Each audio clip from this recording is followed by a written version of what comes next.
തൃക്കാക്കരയപ്പന്റെ സന്നിധിയിൽ തിരുവോണ സദ്യയുണ്ട് 10,000.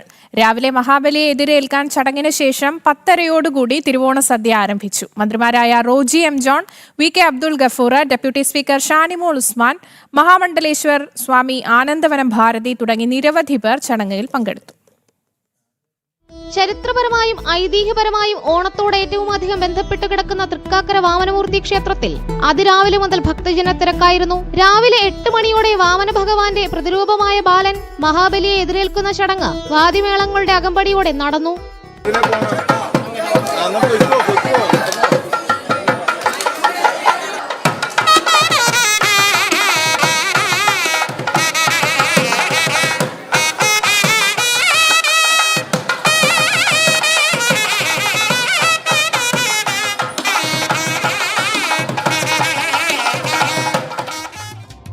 ശേഷം 10:30 ചരിത്രപ്രസിദ്ധമായ തൃക്കാക്കര തിരുവോണ സദ്യയ്ക്ക് മന്ത്രിമാരടങ്ങുന്ന ജനപ്രതിനിധികൾ നിലവിളക്ക് കൊളുത്തി തുടക്കമിട്ടു.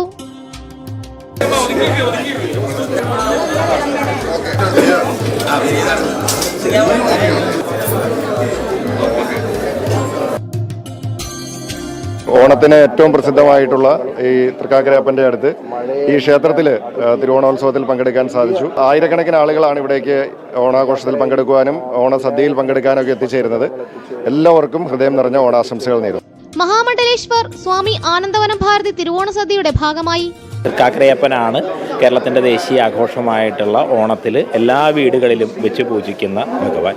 ആ ഭഗവത് ചൈതന്യത്തിൻ്റെ സന്നിധിയിൽ ഭഗവാന്റെ പ്രസാദമാണ് ഇന്ന് ഓണസദ്യയായിട്ട് കഴിക്കുന്നതുണ്ടായത്.